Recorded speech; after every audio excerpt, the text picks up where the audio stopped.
নমস্কার বন্ধুরা, আমি বিকাশ। আপনারা দেখছেন তোমার আমার নিউজ। আমরা চলে এলাম আজকে আবার একটি নতুন ভিডিও নিয়ে। আমাদের আজকের বিশেষ প্রতিবেদন 40 বছর বয়স, নড়বড় করলেও আমল দেওয়া হয়নি। গুজরাটে সেতু বিপর্যয়ের 10 প্রাণহানির পর আঙুল উঠছে প্রশাসনের দিকেই। জানাবো বিস্তারিত আমাদের আজকের বিশেষ প্রতিবেদনে। 4 দশক ধরে দাঁড়িয়ে হুঁশ না থাকলে কি ঘটে সেটা ফের দেখল গুজরাট। মোরারির পর আবার বড়োদারায় ভয়াবহ সেতু বিপর্যয়। গম্ভীরা সেতু ভেঙে নদীতে পড়ে গেল একের পর এক গাড়ি। প্রাণ গেল অন্তত 10 জনের, আহত বহু। বুধবার সকালে বড়োদারায় মহিসাগর নদীর উপর ভেঙে পড়ে 40 বছরের পুরনো সেতু গম্ভীরা।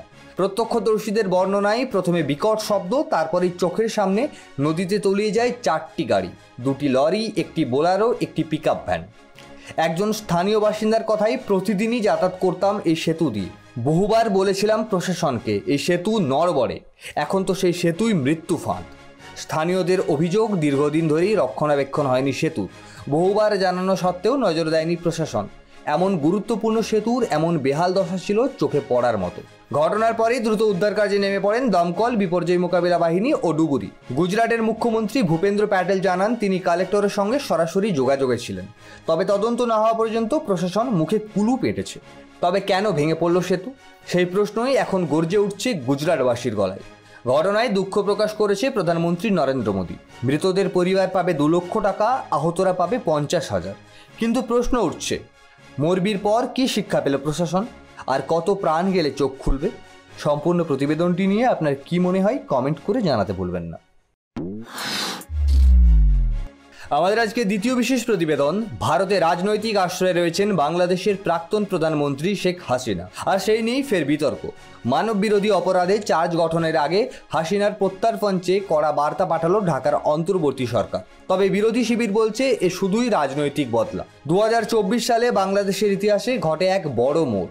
বৈষম্য বিরোধী ছাত্র আন্দোলন দানা বাঁধে, অভিযোগ উঠে দমন নীতির। এরপর চাপের মুখে পদত্যাগ করে হাসিনা। ভারত আশ্রয় দেয় সাবেক প্রধানমন্ত্রীকে। এবার ঢাকার অন্তর্বর্তীকালীন সরকার জানাচ্ছে শেখ হাসিনার বিরুদ্ধে মানবতা বিরোধী অপরাধের মামলা চলছে। চার্জ গঠনের আগে তাকে ফিরিয়ে দেওয়া ভারতের নৈতিক দায়িত্ব। ইউনূস প্রশাসনের প্রেস সচিব শফিকুল আলম বলেন, যার বিরুদ্ধে সাধারণ নাগরিক হত্যার অভিযোগ, তাকে আর আগলে রাখা যায় না। ভারত যেন বিবেক ও ন্যায়ের পথে চলে। বিবিসির একাধিক আন্তর্জাতিক রিপোর্টে উঠে এসেছে হাসিনা সরকারের দমন নীতির নানা চিত্র। তবে এখানেই শেষ নয়। শেখ হাসিনার সমর্থকদের দাবি ভিন্ন। তারা বলছেন এটা আসলে রাজনৈতিক প্রতিহিংসার মামলা। অনেকে বলছেন অন্তর্বর্তীকালীন সরকার নিজেই এখন কৃতিত্ববাদী পথে হাঁটছে। প্রশ্ন উঠছে, ছাত্র আন্দোলনের পর যে গোষ্ঠী ক্ষমতায় এসেছে, তাদের কি সত্যি জনসমর্থন আছে? মানবাধিকার সংগঠনগুলির একটি অংশ বলছে, বর্তমান অন্তর্বর্তী প্রশাসন গণতন্ত্রের নামে প্রতিশোধের রাজনীতি চালাচ্ছে। অনেক জায়গায় সংবাদপত্র ও বিরোধী কণ্ঠ রুদ্ধ হচ্ছে বলেও অভিযোগ। ভারত এখনও সরাসরি কিছু জানায়নি।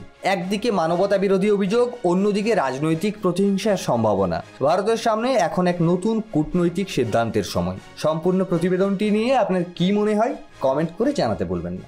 আমরা আগামীকাল আসছি আবার একটি নতুন ভিডিও নিয়ে। ততক্ষণ পর্যন্ত ভালো থাকুন, সুস্থ থাকুন।